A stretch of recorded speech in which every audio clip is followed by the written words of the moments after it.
broadcast is ready. Okay. Final countdown. Well, the clock up front says 7 o'clock, so. Maybe that's the problem, so many people thought they could see it online, let's hope so. Let's hope so, yes. Sure, Make sure that you don't show the congregation because they look kind of slim. Yeah, I know, it's Well, it sort of cuts off there, so, you know. yeah, you want us to sit on that side? I'm not, so I was We're thinking good? we can move over there. All right, well, folks, it says 7 o'clock on the back door, so we're gonna go ahead and, start. And, because I'm wearing my pastor hat, we're gonna pray first, and then we will, get into the reason we're here tonight.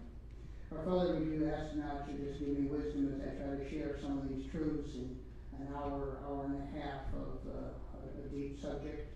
I just pray that as the information will be valuable for those that are here and those as well that are able to observe and watch online as well. We do ask these things in your name. Amen. Just thought I'd start to give you guys a little bit of an idea as to who I am. There we go. I guess I didn't make a slide, but most people call me Dr. Phil, and that's one of the easiest ways to remember me when I do a 30-second commercial at the various chamber meetings and stuff. I usually tell them I'm Dr. Phil because that's the way people can remember me. Full name, as you can see in the microscopic print up there, is Philip Huggins, but board certified pastoral counselor with the American Association of Christian Counselors, and I've been a pastor for over 30 years.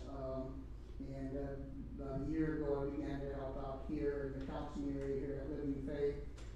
Also pastor of First Baptist Church of Rochester. So and I have a private counseling practice myself. So I stay a little bit busy. Over the last 30 years, I've seen and worked with a number of people who struggle with depression and or anxiety. So I'm speaking out of a lot of years of life experience, as well as individuals in my own immediate family struggle with depression. So I'm not real good at PowerPoint, so hopefully that one's a little bit bigger that you guys can read. It's also in your notes. Some of your notes as you go through, there'll be blanks, and you can fill those blanks in as we go. But depression doesn't usually disappear with a one-dimensional answer. And when it is complex and chronic, perhaps one's focus should not be on feeling better, but on recognizing the gifts God gives through suffering. We're going to kind of start off by making sure people understand that depression is not a one-dimensional situation. My depression might be different from your depression. How I manifest it might be different from how you manifest it. And so it's not a one-size-fits-all. You can't just sit there and say, well, if you're depressed, here's 3 steps, and your depression will go away. Well, because it worked in Sue, and you do the very same things in Bill, you could very well cause him to go deeper in depression. So it's not that one-dimensional type of a thing. And then as well, I asked the question, why are you here? There's an opioid epidemic in greater Pittsburgh, yet, I want you to catch this, there are more people who struggle with depression in greater Pittsburgh than who struggle with drug addiction. Y'all hear that? You watch the news and what do you hear? Every other day, oh, we got a drug epidemic. Which, by the way, do we? Oh, yeah. What about that person who struggles with depression? Who labors to get out of bed in the morning just to go to work. And then all day, it's a labor, and they get home and they just collapse in their chair. And they sit there, and the TV is on, and they look at the TV set. And you walk by and you say, Joe, what are you watching on TV? And with 100% honesty, he says, I don't know. Well, you've been watching it for an hour. His brain is in totally neutral. Well, so what's wrong with you? How come, depression is a real thing, and unfortunately, if a person is higher than a kite on drugs, pretty obvious. But when a person is struggling with depression, it's nowhere near as obvious as it is the drug addiction. So if you notice, you're going to see this again at the end. If you rearrange the letters of depression, what do you get? Say this together. I press on. Same letters, depression or I press on. Read that last sentence with me together. Your current situation is not your final destination. Your current situation is not your final destination. We're going to get into that and amplify that a little bit later, but those are the things that when we get done, if you forget everything else, that's the slide we're going to repeat, and that's the slide I want you to remember. When you take depression, I pressed on. Think of those words, I pressed on. It wasn't that I got up in the morning and I'm like, oh, look how well I'm ready to go. No, it's I got up in the morning and I took one step in front of me, and then another step. One of the situations where the person that's depressed, and this is where we're going to get to that, whoops, I hit the wrong button here, guys. I'm hitting the wrong, so you can tell I don't use PowerPoint, can't you? There we go. So we're going to talk a little bit about depression, but I want to kind of think about this is when you talk about I pressed on and your current situation is not your final destination. Sometimes you got to take things slow. With somebody that's depressed, and as pastors, we'll get to this slide in a minute, but I'm getting ahead of myself. Sometimes what we do is we sit there and say, if you're a Christian and you're depressed, here's the Bible. The book of Philippians is all about joy. And what I want you to do is go home and read Philippians so you can learn all about God's joy. Here's what the guy does. Well, Dr. Phil knows what he's talking about, so he must do this. So he goes home and he opens his Bible up and he begins to read Philippians, and he reads the whole chapter, and he's going, I didn't get a thing out of it, and it took me a half hour to read one chapter. Okay, so I was sad before, and I guess God hates me, I can't understand the Bible, and now I am more sad. I don't pray. God,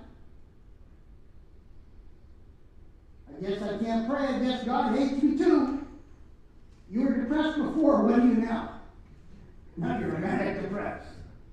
Sometimes what we need to do is a person is majorly depressed say, you know what? I have a novel idea.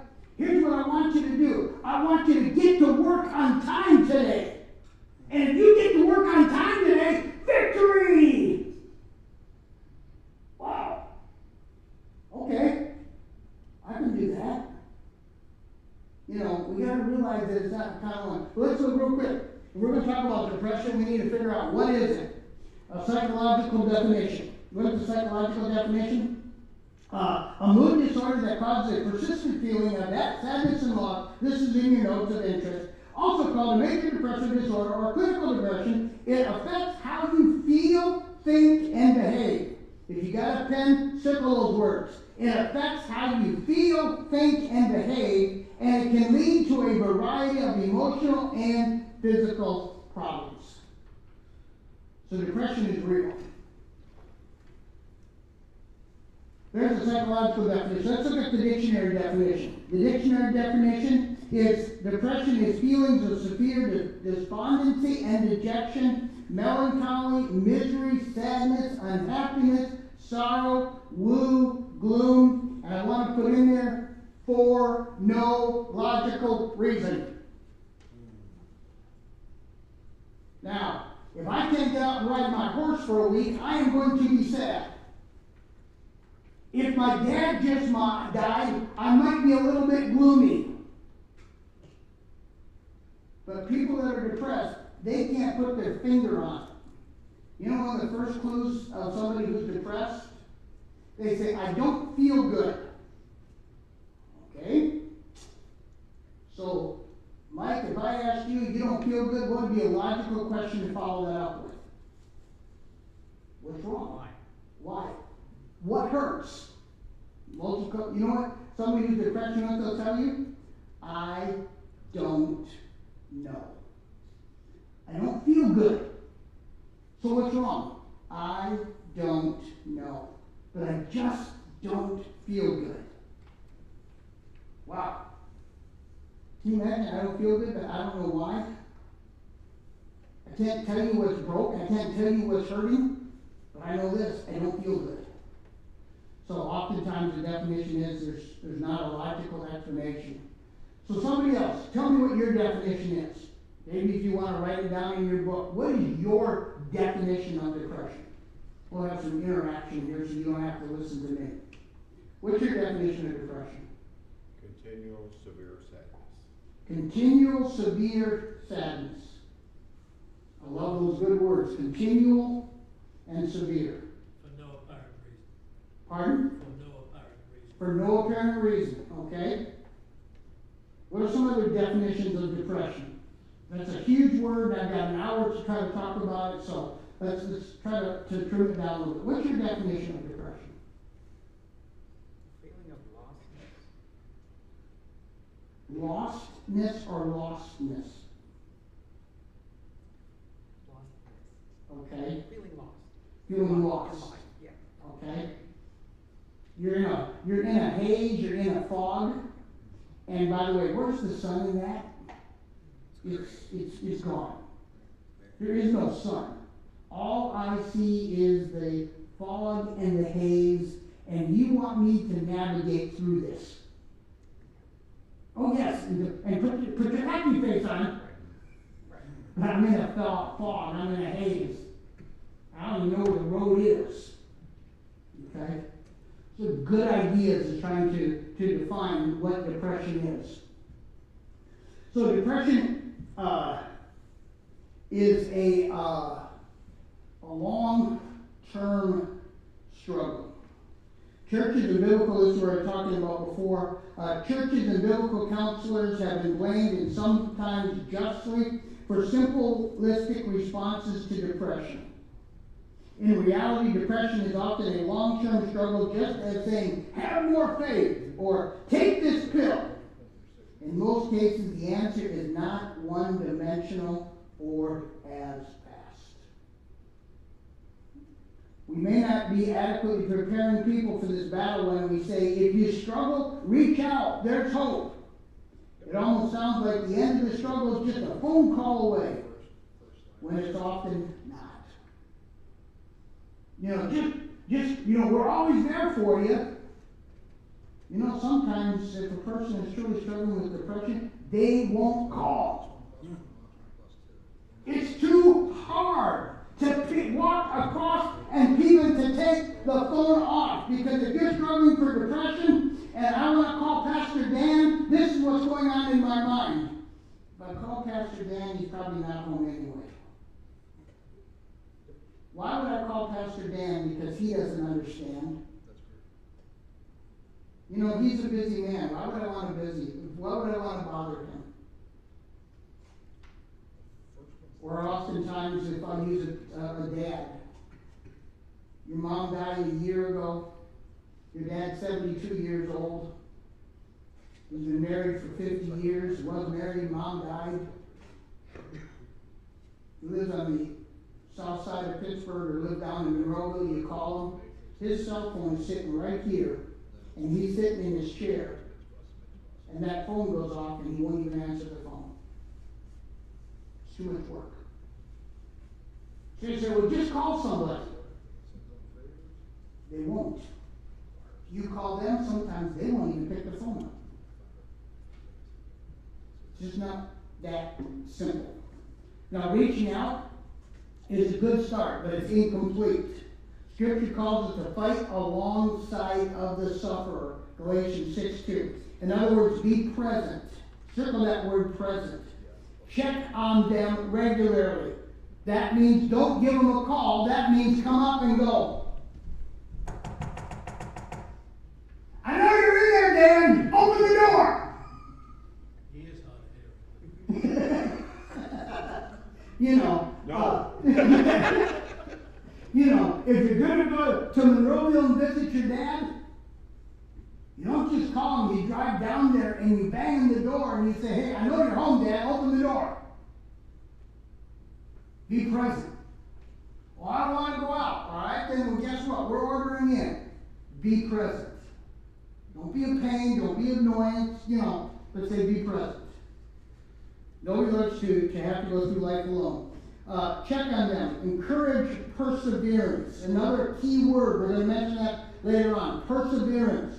Commit to walk with them for the long haul. Remind them of the certainty of God's promises and become familiar with specific passages from God's Word. For Scripture is our ammunition in this battle. By the way, if a person is depressed, one of the things that you listen to, they'll tell you this. Well, I know what God's Word says, and that works for everybody but Me. it works for everybody but me. See, now you can't tell me, because I know what Scripture said, but I can't deny that it doesn't work for me. Is there any verses in the Bible that don't apply to everybody? That was pretty universal, isn't it? So we need to look at that. So let's spend some time diagnosing depression and anxiety. As Paul Harvey would say, page 2. Although depression may occur only once in your life, people typically have multiple episodes, and during these episodes,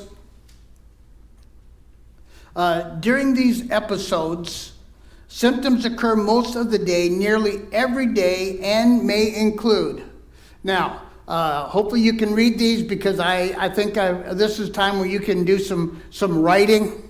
What are some things that are symptoms of depression? Because a lot of times some people, they may not even know that they're depressed. Or else they will deny it if you ask them.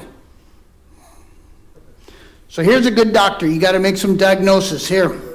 Feelings of sadness, tearfulness, emptiness, hopelessness. Okay? If they express those things, again, we already talked about one of the key words is without a good reason. Well, if you're sad, why are you sad? If you're empty, why are you empty? Go back to your dad down in Monroeville. If dad says, I'm feeling empty because I miss your mom, does that make sense to you? Of course. Yeah. But Dad, Mom's been gone for 5 years now. Okay. You should have got over this by now, Dad. She's been gone for 5 years. Other symptoms. Angry outburst, irritability, frustration over small matters. If I give Colin my car to borrow, and he takes it out and uses it as a dragster and brings it back with scratches all over it, and there's no tires left on the back, and he said, well, I tried to find out, but that top end and that little Chevy top end is only 91 miles an hour. I kept trying to get it to 100. You wouldn't pick that example. I don't know why. He drives on the wrong side of the road. Well, I knew that too. But now if I got upset at him for taking my car and trying to see how fast it would go, there might be some justification for that. But if we find that we get mad for no reason or over very little things, could be there. Loss of interest or pleasure in normal activities such as sex or your hobbies or your sports. If all of a sudden I turn around and say, you know what? Those of you that know me, if I were to tell you that, you know what? It's been 3 weeks since I've been out to see my horse. You'd be going, whoa, whoa, whoa, whoa. What is going on that it's been 3 weeks since you went out to see your horse? Something is not right. Other signs of depressions. Sleep disturbances, either insomnia or sleeping too much.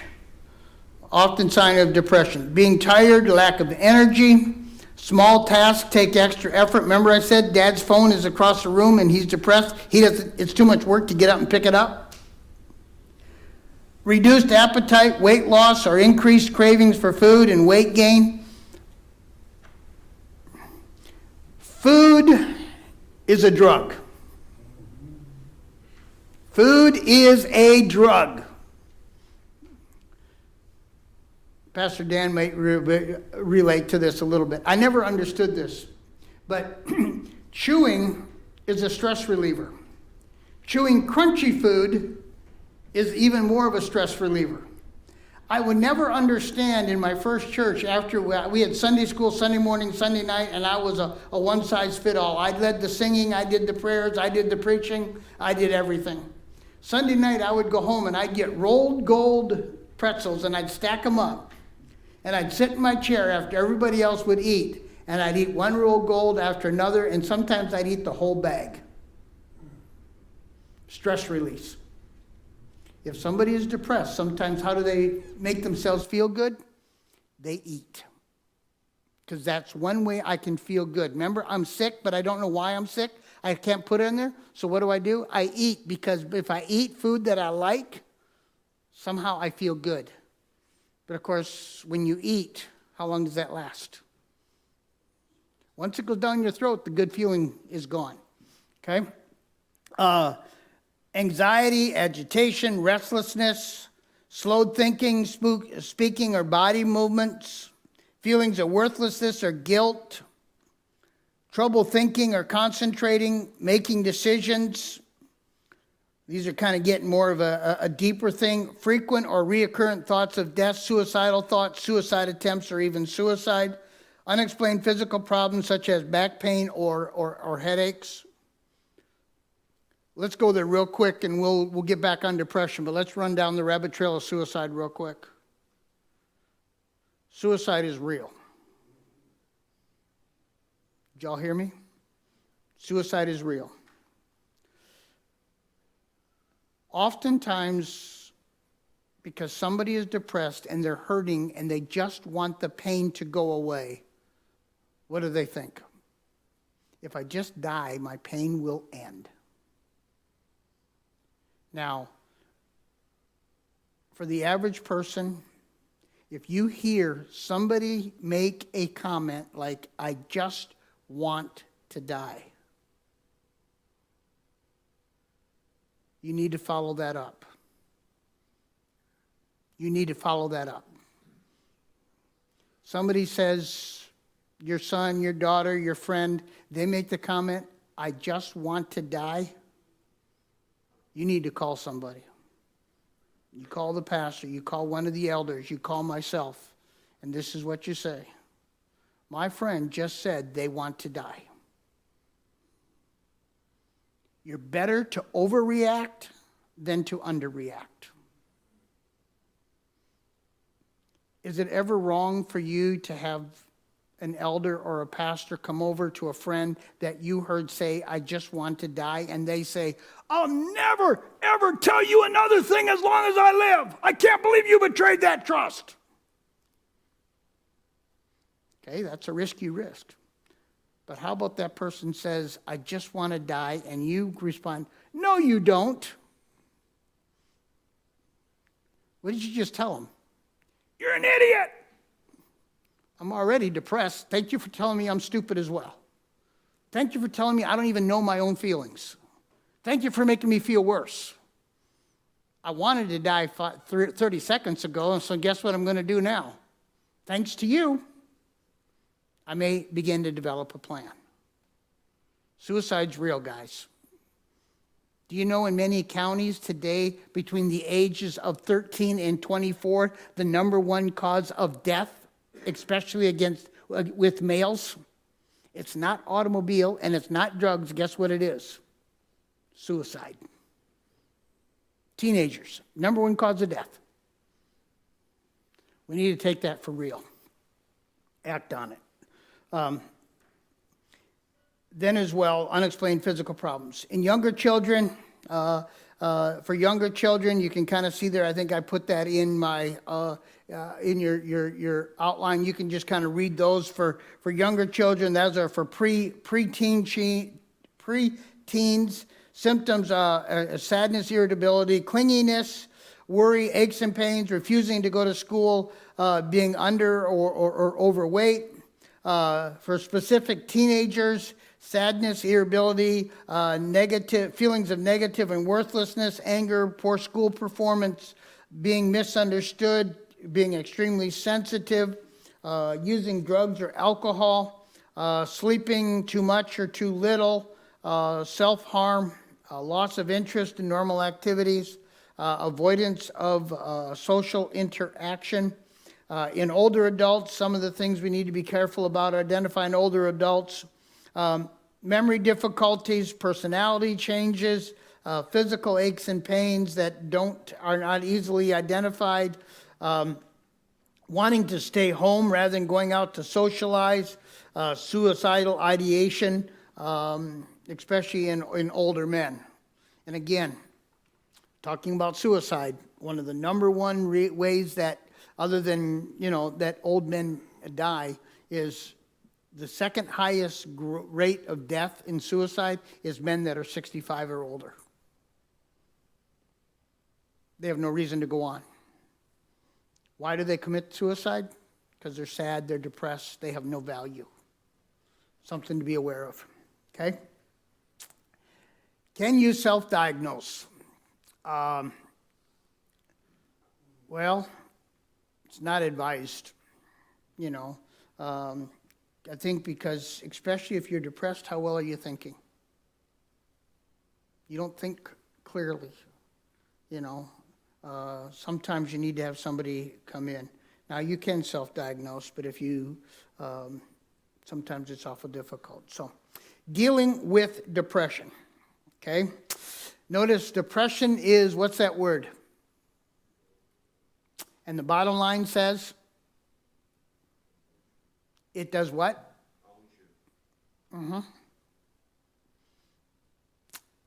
You got to realize how much of it impacts. It impacts every part of your life. Physically, emotionally, relationally, spiritually, it owns you, okay? It's like a three-legged stool. You have to deal with all aspects of your physical, emotional, spiritual. Your life falls apart. Three-legged stool doesn't take much to tip over. Here's something you got to fill in. Emphasize fighting well over feeling well. And that's where one of the things that my secular counselors, I think, have missed the boat on is when you go into a counselor, what's the first question you expect him to ask you? How are you feeling? Baloney. It doesn't matter how you feel. How are you thinking is what's important. As a man feels, so is he. Is that what the word says? As a man thinks, so is he. Now, I'll tell you a story why I know that's true. Husbands, do not do this. This is an example of a bad husband. I took my family to Disney World for vacation. My wife does not like roller coasters. My wife does not like roller coasters. There's a roller coaster down there called Space Mountain. It's a roller coaster in the dark. I lied. She loved me. She trusted me. We get on this roller coaster. She thinks it's I don't know what she thought it was. We get in, they pull the thing down, and any roller coaster you take off, and you also hear this clunk, clunk, clunk, clunk, clunk, clunk, clunk, clunk as we going up. She turns to me and she says, "This is a roller coaster." And I go, "In the dark." So for the next 2.5 minutes, I am laughing hysterically while sitting right over here to my right. And if you like to see the permanent scars, is sitting my wife. As a man thinks, I'm thinking, I pulled it off. I'm thinking, this is awesome. My kids are going, Mom is hysterical. This is beautiful. My dear sweet wife is sitting next to me screaming, I hate you.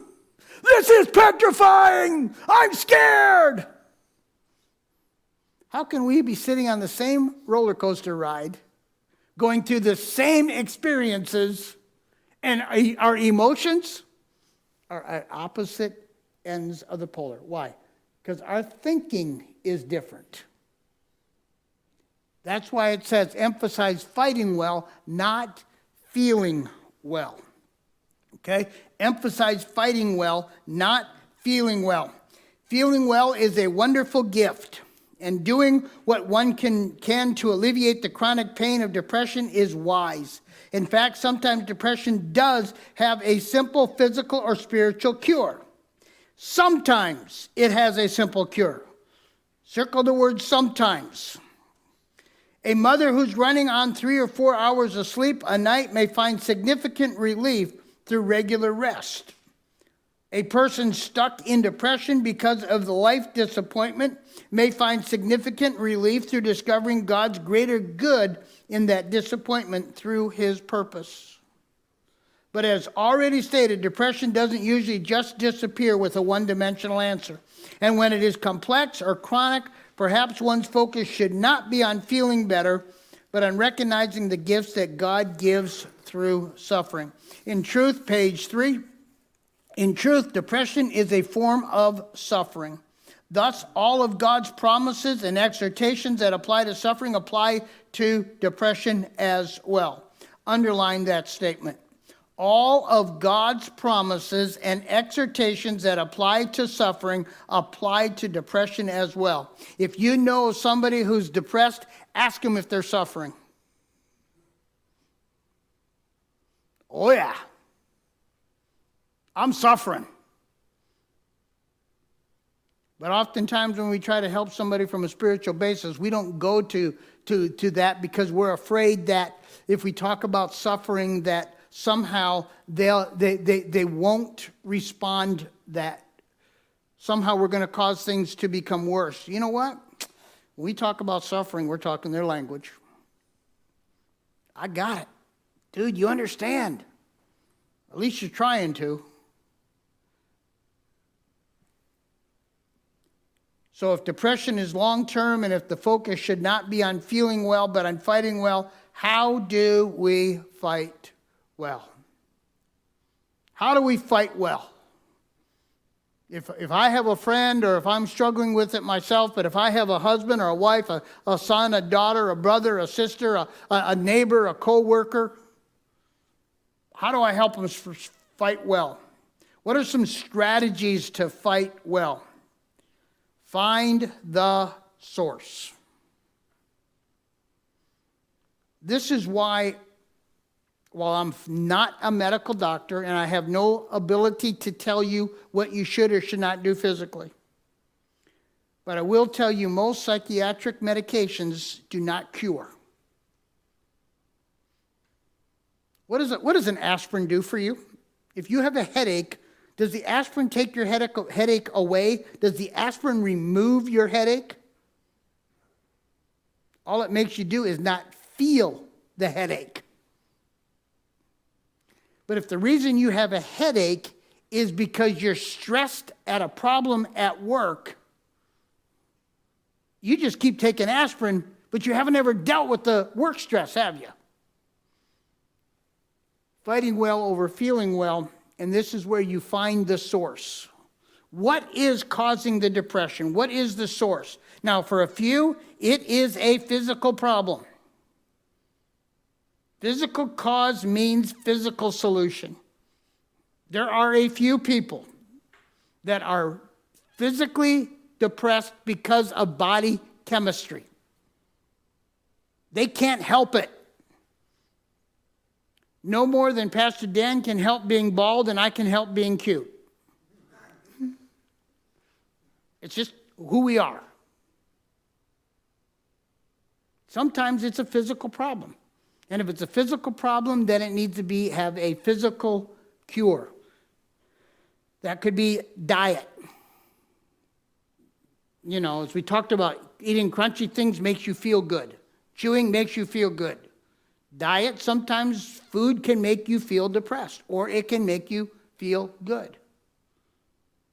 Sugar high. You know why sometimes teenagers struggle with depression? Because they like monsters. So what do? They chug 2 or 3 energy drinks and they are on a sugar high. What goes up must come down. And when they come down, they go into a sugar crash.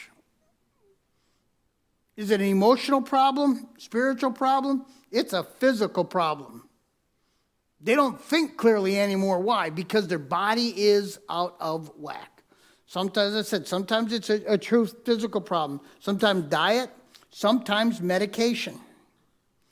Oftentimes, the reason, as we talked about this already, sometimes it could be because you're not thinking right. You know, what causes depression? Go back to talking Dad, whose mom has passed away 5 years ago. His thinking is that I was supposed to die before my wife, and therefore I'm home alone, and therefore I have no purpose of existence anymore. That's his line of thinking. Wrong thinking. Wrong thinking. Improper thinking leads to depression. Philippians 4, the passage I give there is called my peace sandwich without spending much time there. But if you go to Philippians 4, the first passage talks about if you spend time in prayer and you will know the God of peace. It then says, think on these things in verse 8, things that are true, just, lovely, praiseworthy. And then it says, and then the peace of God, which passeth all understanding, shall come upon you. It's my peace sandwich.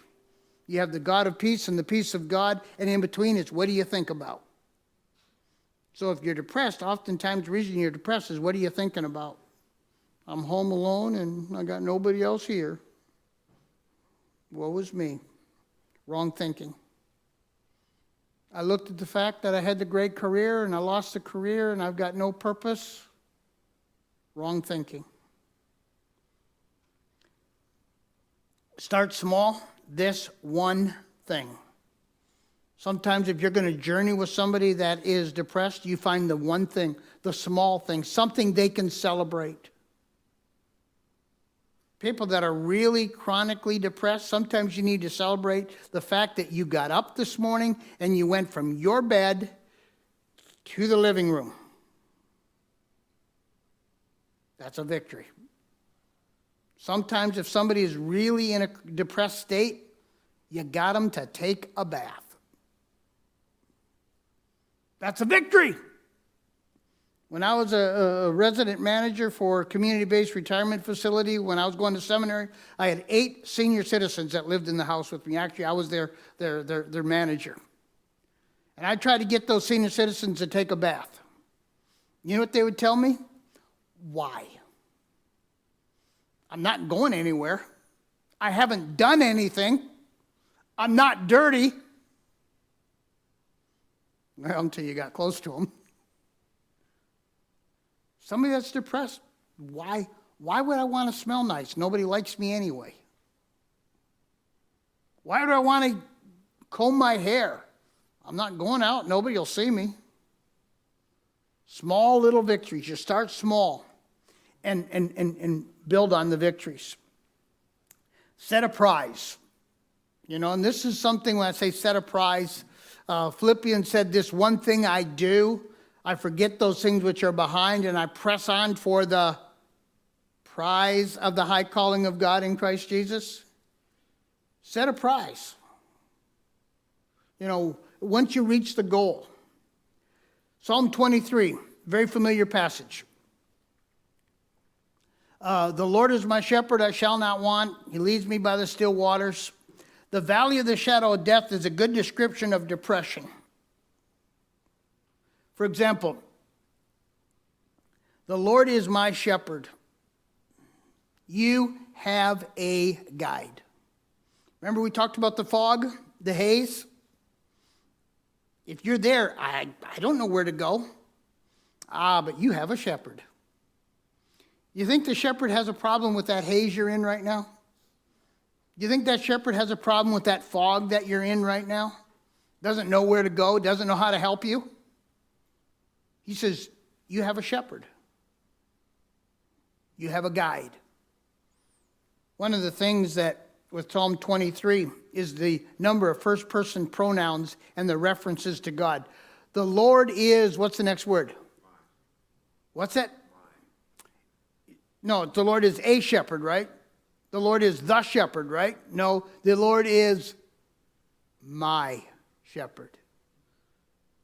For that person that's depressed, he may not have, or she may not have trouble grasping it, but that's a powerful statement. There's no exception clause in there either. The Lord is my shepherd, and he leads everybody else in the church. Is that what that psalm says?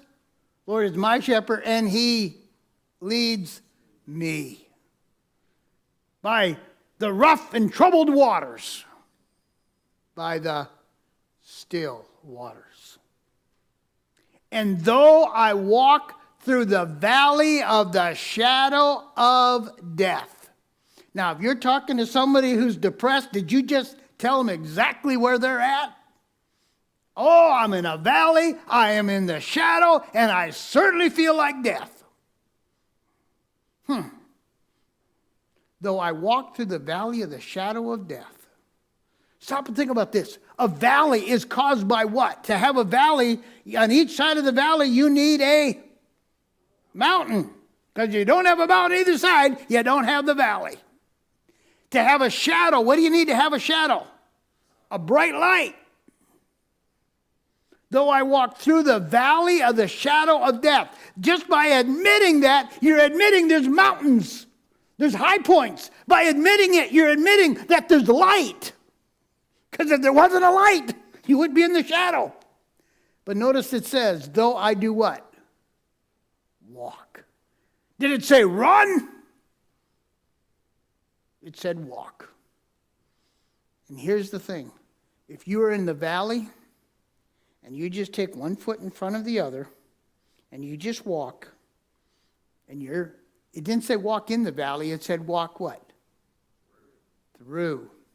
So if you just keep walking, and here's the thing. Remember, if you're in the valley, you keep walking through the valley, eventually you're going to hit the mountain, right? Have any of you ever tried to climb mountains?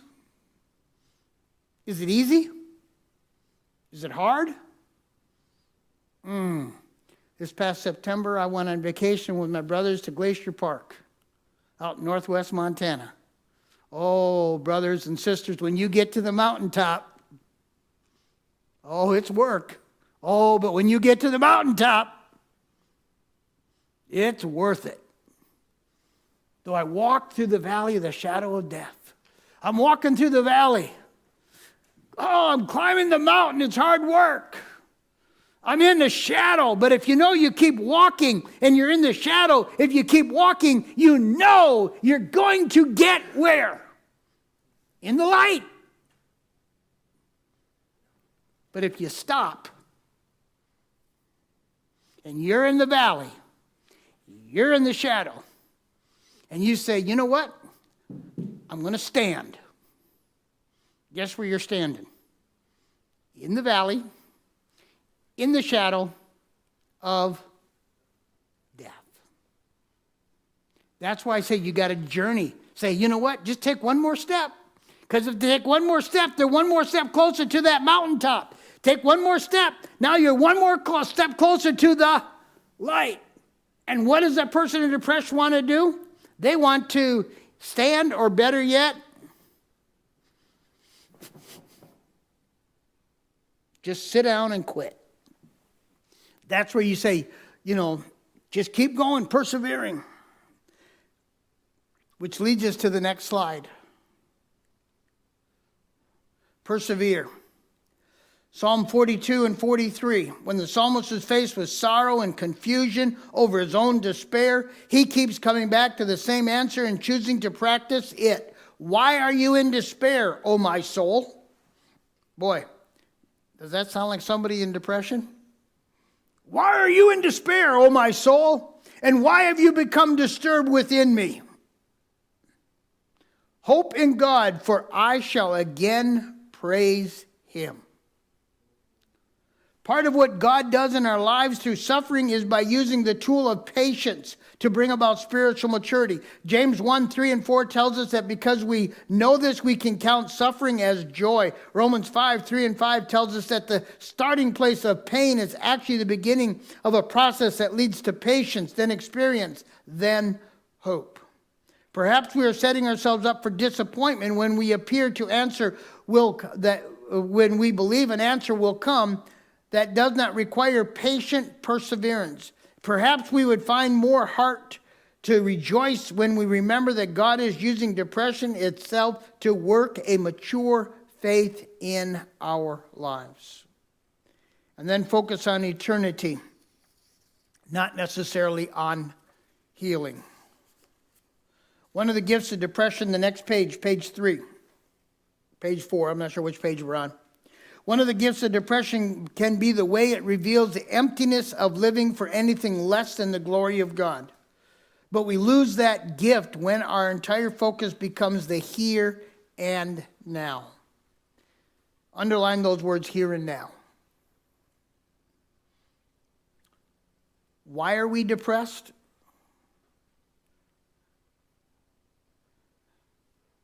Because we're looking at the here and now.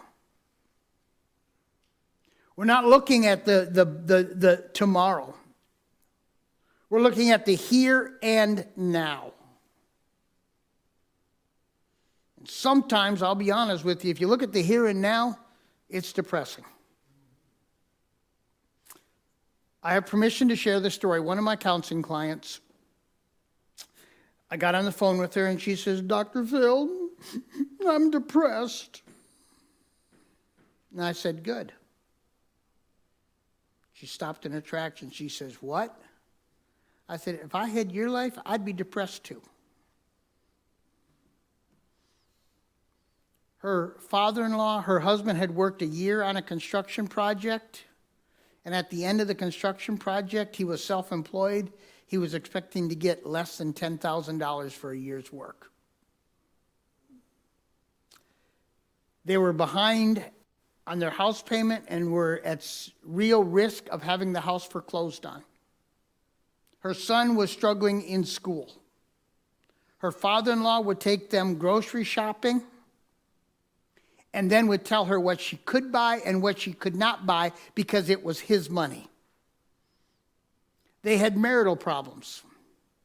And to top it all off, her husband insisted on having what amounted to a miniature horse for a dog, and it was her job in her 98 pounds to take this 120-pound dog for a walk. So every time she took this dog out for a walk, she got drug all over. I said, you know what? If I had your life, I'd be depressed too. Because what she was doing is looking at the here and the now. I said, yeah, you have a depressing life. She said, oh, well, you know, that you gave me permission to realize that my life stinks. She said, I feel a little bit better. But then I moved on and said, yeah, but this is where, but now what about your identity in Christ? Has that changed? Are you still an overcomer? Well, I don't feel like it. Well, I guess God lied then in Romans 7. Well, my husband's not sure my husband loves me. Well, have you checked out Romans, the end of Romans 8 where it says that nothing can separate you from the love of God? All that stuff you're going through, nothing can separate you from the love of God.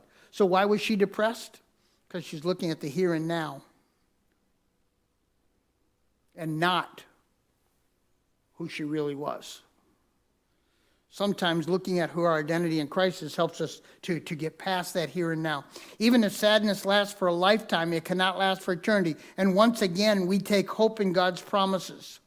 To conform us to his image, Romans 8, 28 and 29, promises that he will work in our suffering. Romans 8:18, he promises that he loves us and that nothing will separate us from his love.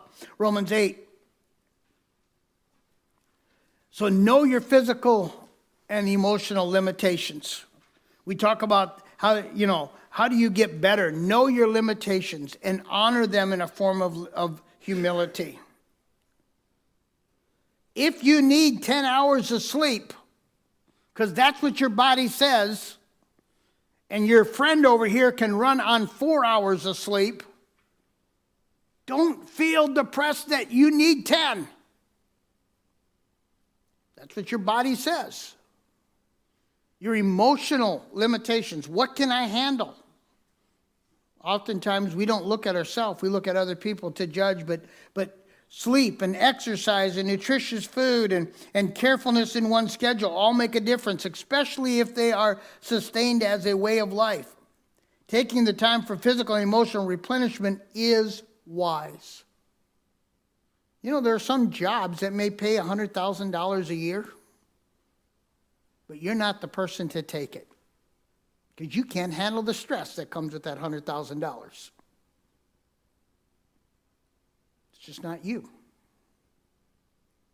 You got to know your limitations. They express humility, but they also acknowledge that we are only earthen vessels and all the power is of God. We have this treasure in earthen vessels so that the surpassing greatness of the power will be of God and not from, what's the next word? Ourselves. Why are many people depressed? Because where are they looking at? Me. Sometimes it's my power, especially for men. If I would have just been a better employee, I never would have got fired. So it's all my fault. If maybe I could have just worked harder, they wouldn't have laid me off. So it's all my fault. If I could have just been a better husband, my wife would have never divorced me.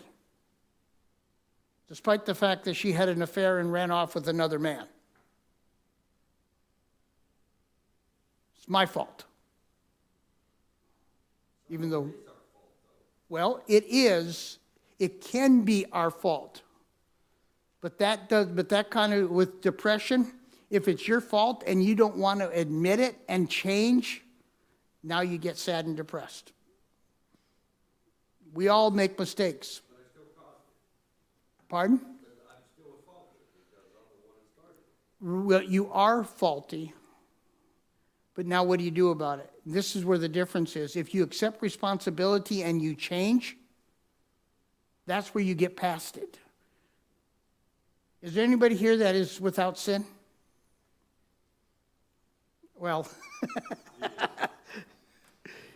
okay, we all are things. And I appreciate the fact, yeah, we all make mistakes. And I'll use an illustration of this. When we are at fault, rather than getting depressed and sad about it, anybody stop and think what Peter did in the garden? A couple of hours before that, what did he tell Jesus? I've got a sword right here. Nobody's going to take you. A couple hours later, Peter's got his hands over the fire. And what is he saying? I don't know who this guy is. I'm just here to see what's going on. How many times do I have to tell you guys? I don't know who he is. No, I am not one of his disciples. What part of that do you guys not get? And this gospel say at that point in time, Jesus turned and looked at him. Did Peter make a mistake? Did Peter screw up? It's interesting, in John 15, Jesus comes to him and says, Peter, do you agape me? And what did Peter tell him? Lord, you know I like you as a friend. I think Peter said, I have the guilt of my sin. I can't say I agape you. Back in Matthew 16, do you think Peter would have any trouble saying, Lord, I agape you. You are the Messiah.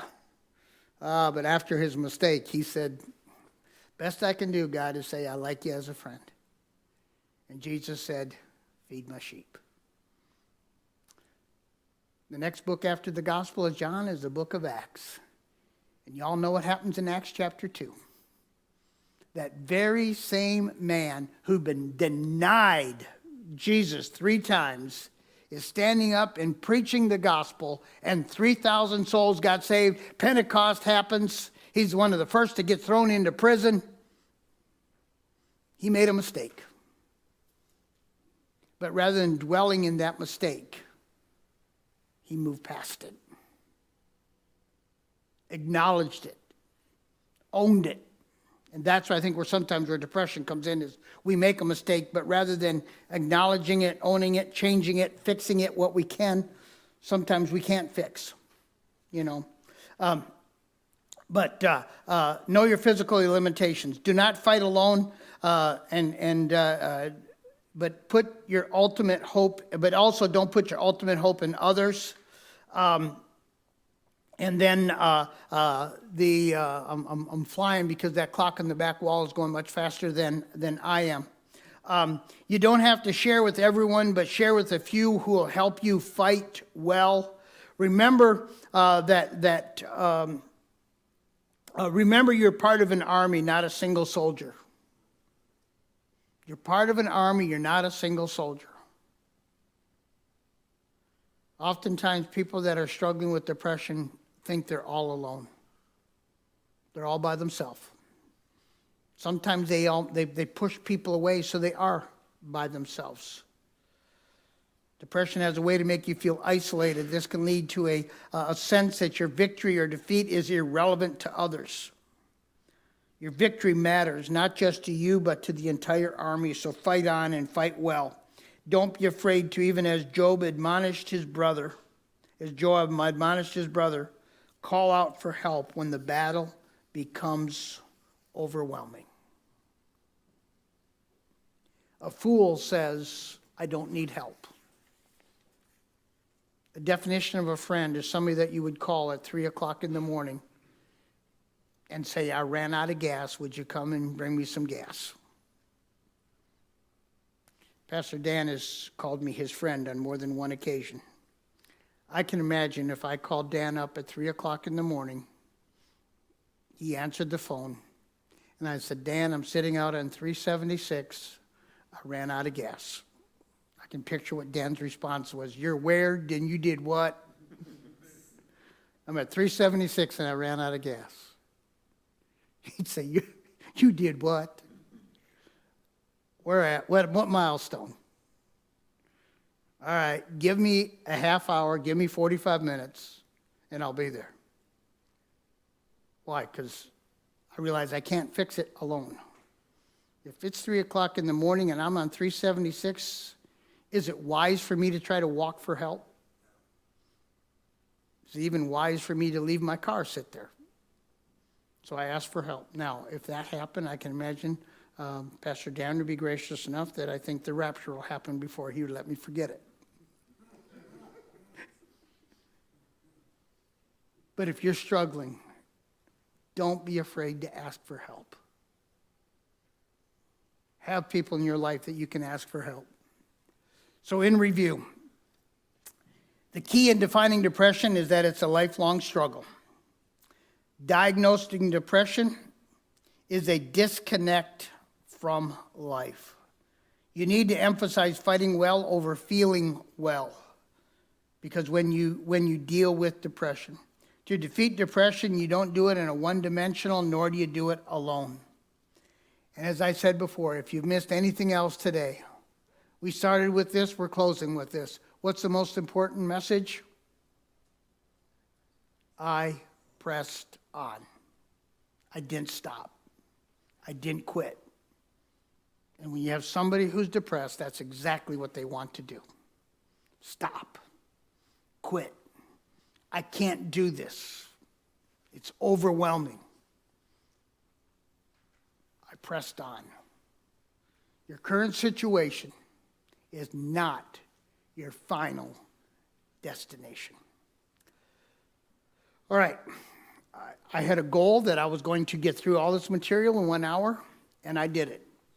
In my cowboy boots, I still ran. I wanted to save the rest of the time for you. We took a topic of depression, which is huge. And all I did was scratch the very, very top. I tried to hit some points that I thought were germane. But everybody in the room, you're here for a reason. Maybe it's just for education. Maybe you're struggling with it yourself. Maybe you have somebody in your world that's struggling with it.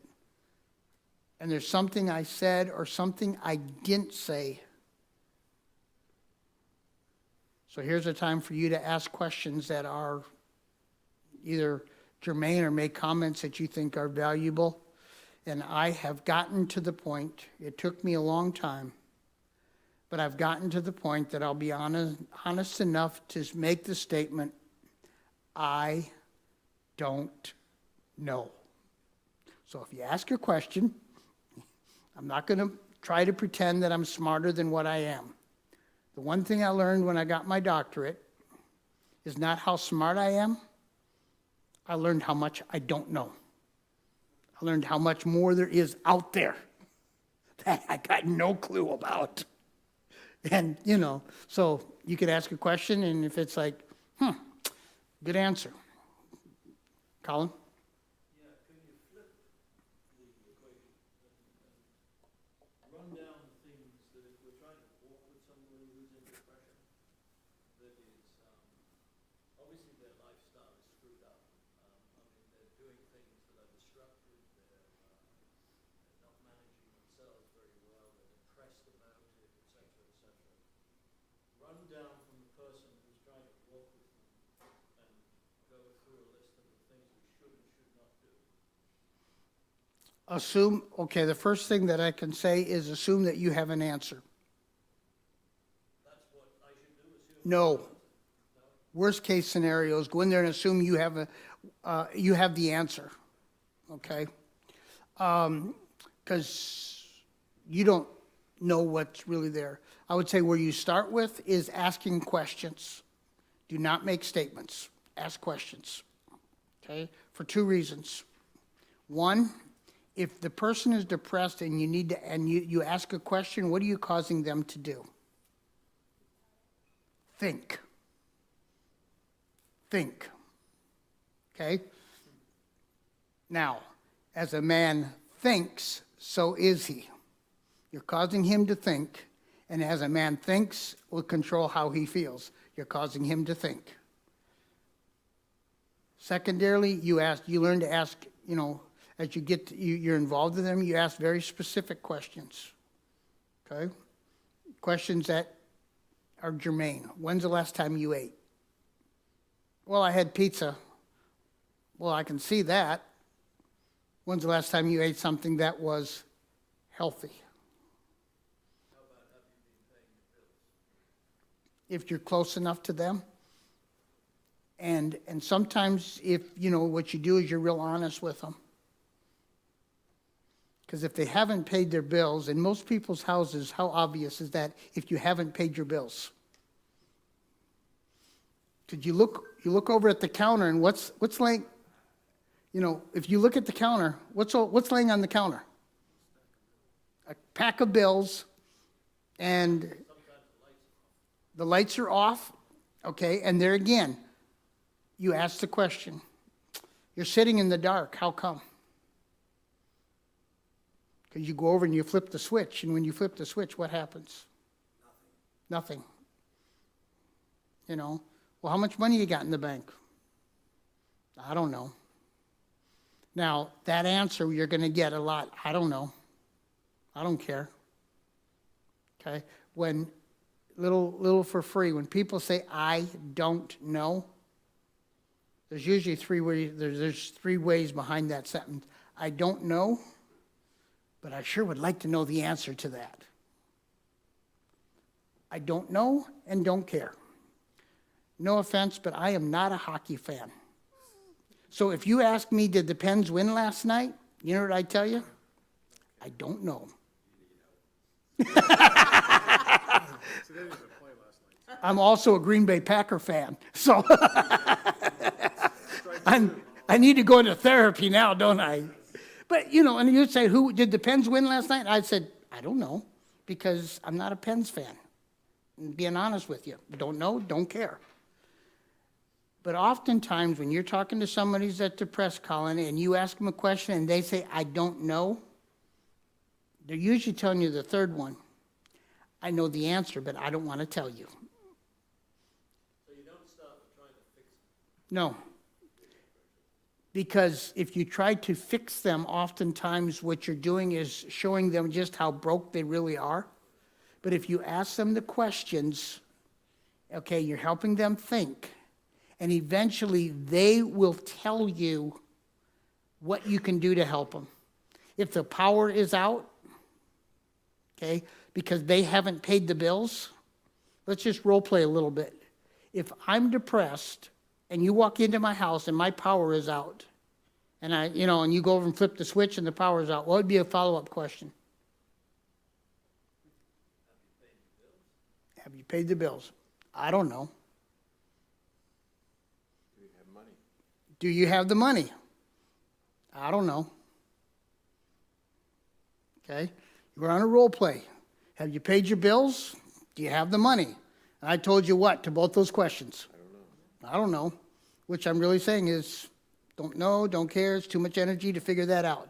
So what would be the next question? Let's find out. Well, I don't know about a question. Where's your checkbook? Where's checkbook? Right? Okay? Where's your checkbook? But if it's not up to date, you're gonna have. Right, but there again, if you get the checkbook, what's one thing you'll know if you can find the checkbook? The bank that he's doing business at, okay? Or you sit there and say, where's your last bill? Okay, now remember you said you got a journey with him? So you find he says, I don't know, they're around here somewhere. Sometimes they might even be out in the mailbox still. So you find the next electric bill, you open it up. You call him up and it says he owes $395 because he hasn't paid a bill in 6 months. He doesn't know where his checkbook is, so you don't even know how much money he has.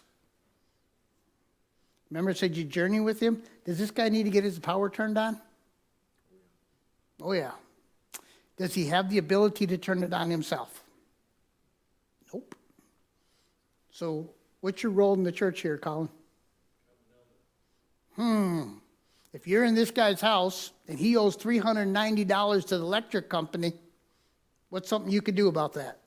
Well, there's two things, because if I just pay the bill, I haven't solved the problem. Okay? So I also have to look at where he's spending his money and his time. Right. And try to start taking steps to get him working in the right direction. Right, the right direction. I'll pay for the bill. Right. So you decide, there again, you're journeying with him. You're not solving the problem, but you're journeying with him. And that's why I say you ask the questions, and every person is going to be a little bit different.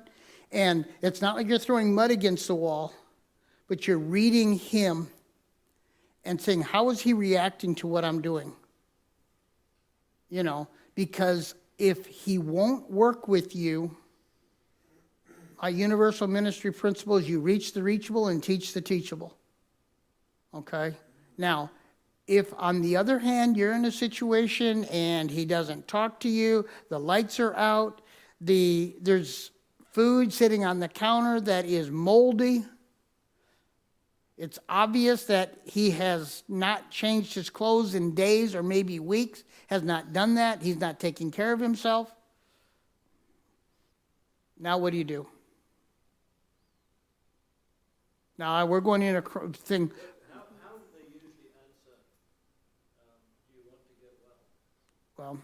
Well, he's going to say probably, I don't know, I don't care. Okay? But then what you do is you begin, remember I said you take one step? Say, okay, do you want him to get well? Take that one step. A lot of times your college-age students are nowhere near that. You know what a college student does, or young adult, between like 18 and 25, you know how one of the first signs that they're depressed? They live on video games.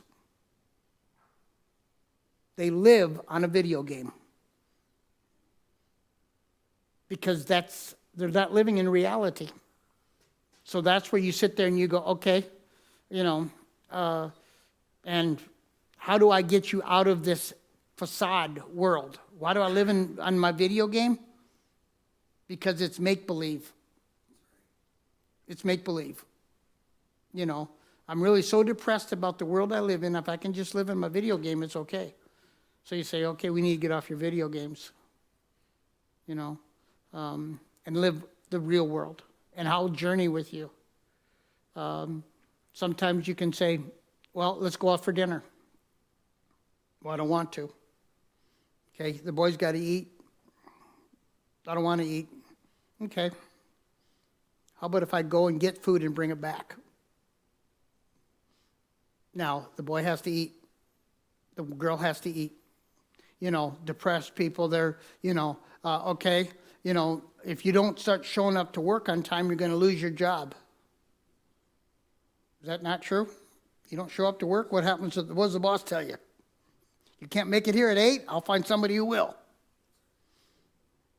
So if a person is so depressed that they can't get up in the morning, they may be awake, but they don't get out of bed. How do you journey with that person? Wake them up at 7 or 6:30, whatever it takes. Whatever it takes. Now that may be, push comes to shove, depending on the relationship. You may not just call them, you may have to come over and bang on their door and say, How far do you push it? I mean, do you make it so they're really angry with you, trying to get them to react? well, it sometimes works very effective to get them ticked. Because if they get angry at you and you make them act and behave, what have you just shaken them out of? Their melancholy state. Now, the danger with that is I made the comment that I could call Dan and he'd come over and pick me up at 3 o'clock. But if he's mad at me, I ain't calling him. And so you got to be careful that you don't ruin the opportunity. And there are times where, how many of you ever have had a child that tells you, I hate you? Does that child really hate you? They're angry because you told them, usually him or her, that mean, cruel 2-letter word, right? You told them no. So sometimes that person that's depressed, they may say, I hate you, but you know why they hate you? Because you're making them do something that is painful, but is really in their best interest. But you got to maintain the relationship. You maintain the relationship, and they may get mad, they may scream, and you go, oh, okay. Doesn't change the fact that you still need to get up at 7 to get to work by 8. I can get up at 7:45 and still make it. I don't know why you make me get up at 7 o'clock. Well, okay. Problem is, work is 12-minute drive. Can you really get up at 7:45 and it's a 12-minute drive, get dressed, get in your car, and get to work in 15 minutes? Let's do a reality check. Not going to happen. Now, the other thing is, why do you say it's a 12-minute drive to work, get up at 7? Because you and I both know, is he going to get up at 7 o'clock?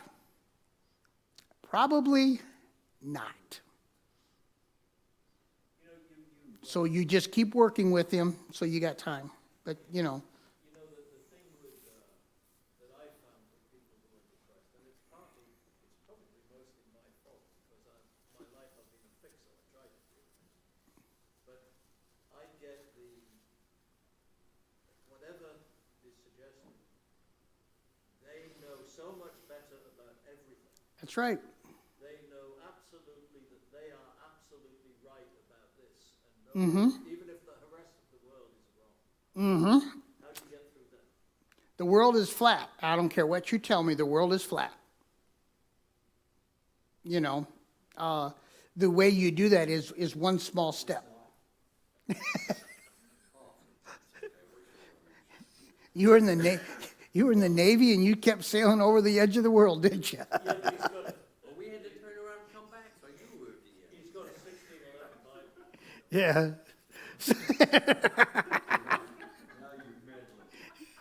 So you're so right when you say that their world is right. Their world is right, okay? Because that's the way their brain, they've had to work things, you know. Even that person that's mildly depressed, you know, I'll go back to grandpa or dad who's sitting there because mom died 5 years ago and he just doesn't want to go out of the house anymore. He's put those pieces together, and this is the way that I need to be, okay? And so what you do is you don't try to fix everything. You find one small step that you can journey with him, and you get him to take that one step, you know, you know, if grandpa isn't eating because he just doesn't see any purpose, maybe that one step is you go to the store, you buy him a 6-pack of Ensure, and you pour him one and you pour you one. You say, Gramps, you and I are going to share a can of Ensure. Why are you having him drink the Ensure? Keep him healthy, okay? Because he's not doing it himself, so you're going to help him do it. And now you're journeying with him because he says it doesn't taste good. Okay, and if you're drinking it, what can you tell him? You know what, Gramps? You're right. This stuff is gross. You know what? Let's go. This is vanilla. This is gross. Let's try strawberry. Okay? Now you're journeying with him, you know, and it takes time. And you got to listen. That's why I say you ask questions. And you listen to what they're saying, and you say, where's that one step that we can take? And then you celebrate. And using that illustration, if the person is depressed and he's not eating healthy, he's losing weight because he won't eat, and you get him to drink the Ensure and he says it's gross. If you were to sit there and say, you try it and say, you know what, this stuff really is gross.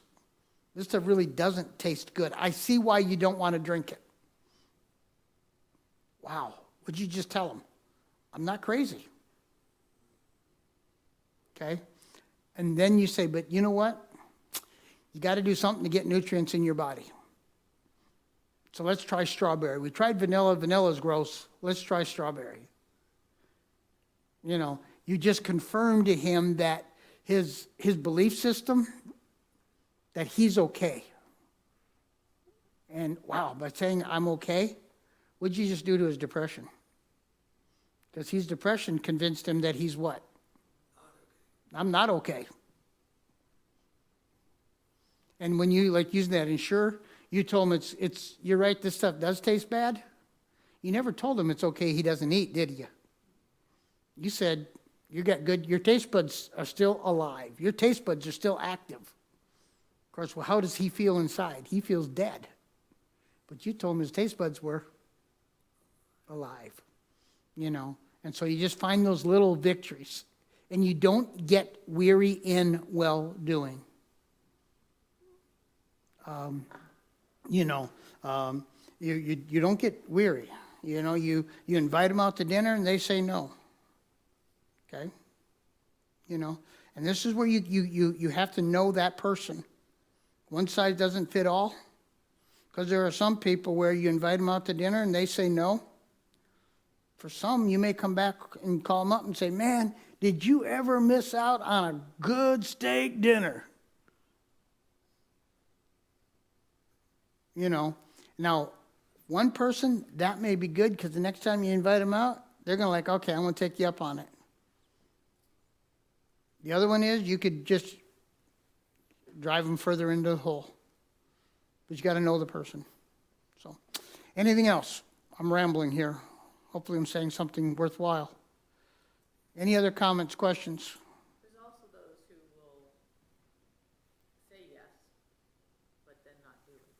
So what do you do with that? Yeah, I mean, you think you can, hey, this is okay, and then, or they want to, but when it comes time, they can't do it. Right. Or that's where what you do is you get there and you go to pick them up to take them out to dinner, for example. And they go, you know, I'm not feeling good today. Half hour ago I was feeling fine, but now I'm just not feeling good. Or the litany list of reasons why they can't follow through on the commitment they made this morning. Okay? That's where you begin to ask questions and you begin to say, okay, we tried to get you to take this step. Don't grow weary in well-doing. What's the step we can take? And sometimes that's where you journey with them, is you go, okay, try to get you off your video games, They just won't leave their video games because that's their safe world. The rest of the world is spooky and scary. You go, hey, let me, you set the limits on them, okay? Maybe, like I said, if the kid won't get off the video games, you bring the food down and you set it next to his video games. Make him a bologna and cheese sandwich. Set it down there next to him. And you come down and you find that he took 2 bites. You find that tomorrow morning, that in 12 hours he took 2 bites of that bologna and cheese sandwich. How would you respond to that? That's right. All right, you took 2 bites. How do most of us respond to that? That's right. I went to all this work to make this and you didn't even eat it. What? You only ate 2 bites? How are you supposed to grow? How are you supposed to get healthy? That's our normal reaction. How do we do it? You go, all right, dude, you had 2 bites. Way to go. Thank you. Man, you mean that's all it takes to make my mom happy is take 2 bites of a stupid bologna and cheese sandwich? Okay. Maybe on next time I'll eat half of the sandwich. Celebrate the victory. Because you ask them to take a step and they don't take it, they don't follow through. Rather than going back, okay, I'm defeated.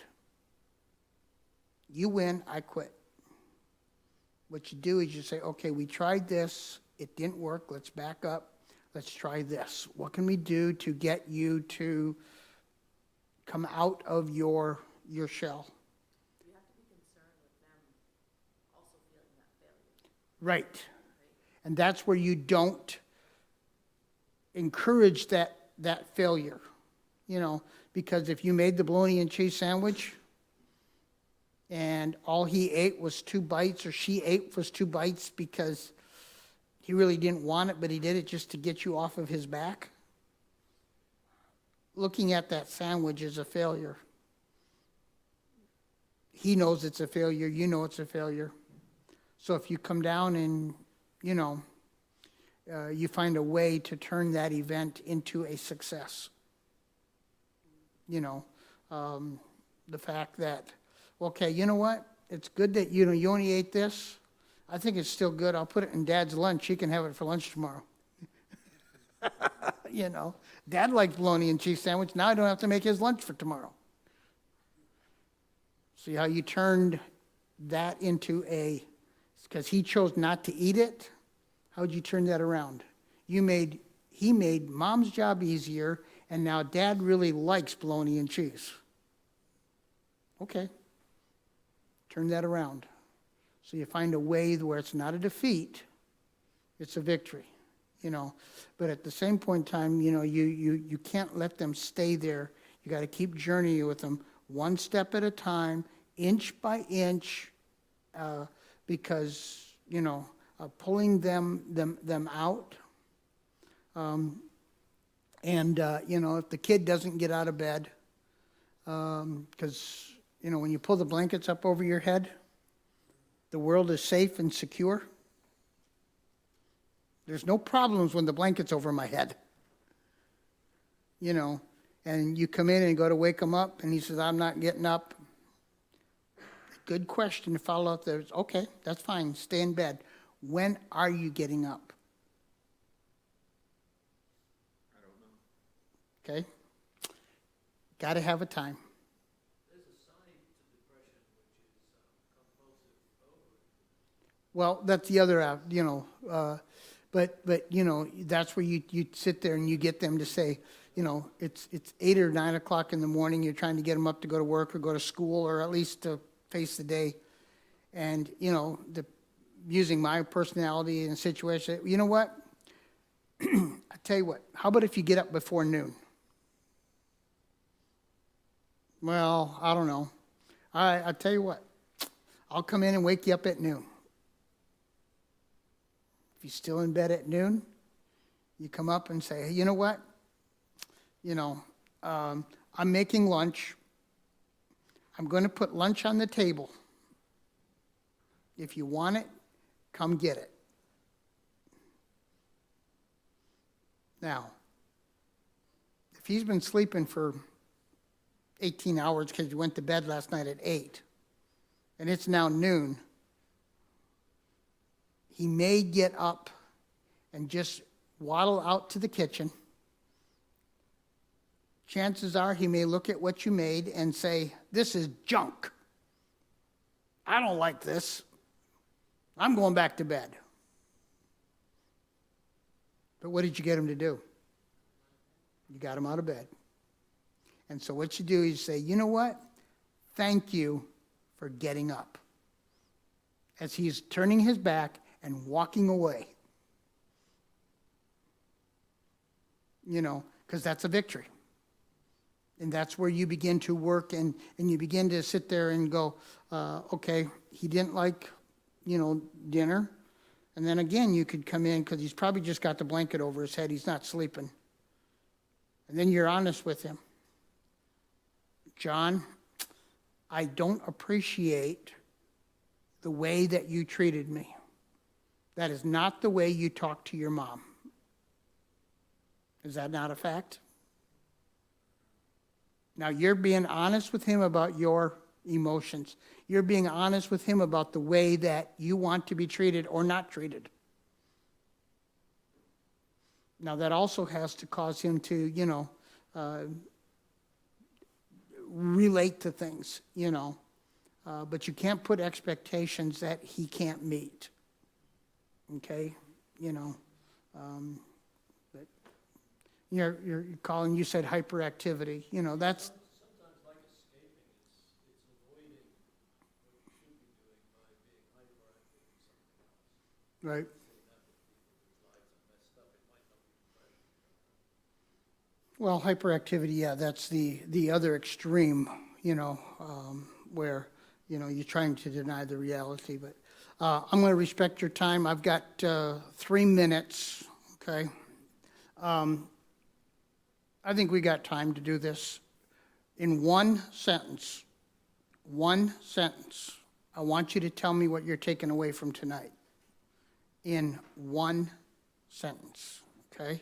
I don't want to preach a message, just say one sentence. And if you honestly say it's been a waste of an hour and a half of my time and I'm not taking anything away from it, I will give you permission to say it's been a waste of an hour and a half of my time. I think mine would be don't try to fix the problem. Try to figure out what's the best next step. Don't fix the problem, figure out what the next best step is. Why don't you get up here and teach? That was good. Don't let them push you away. Celebrate the victories that you do have. Celebrate the victories. One step at a time. One step at a time.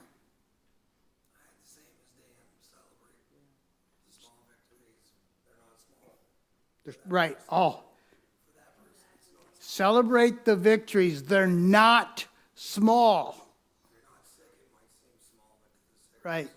Like I said, getting him to eat 2 bites of your sandwich, you're going, that's a small victory. I'm not going to celebrate it. No, you celebrate it, because that's a victory. Getting him to get up out of bed and walk out and tell you that you made a crappy lunch and it's a terrible lunch and nobody likes it and I don't know why you even bothered. Well, you got him out of bed. Celebrate the victory. But again, I think, we got to be careful if they're going to be disrespectful. We don't condone bad behavior. And and that's where you got to choose your words carefully.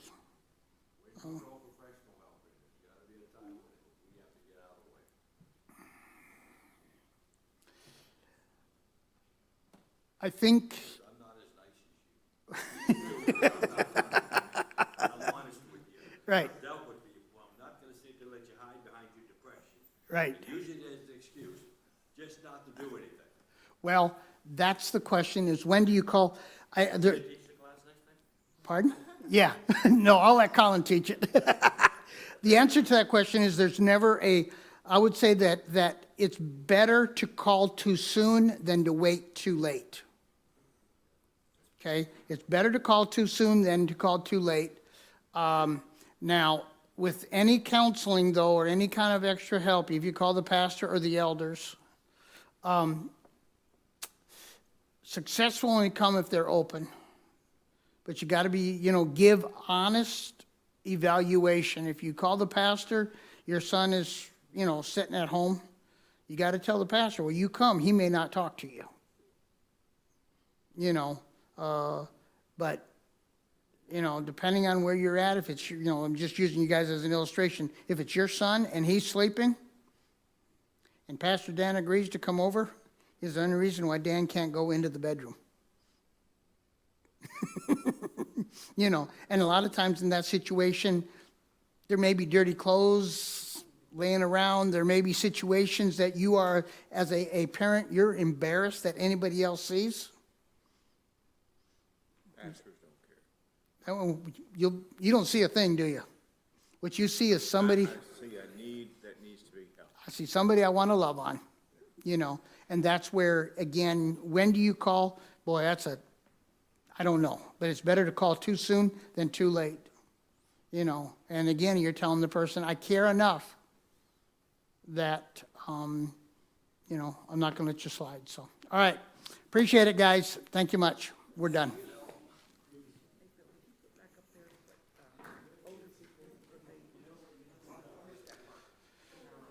I think it's in your, It is, but it just got the blank. oh, for older people?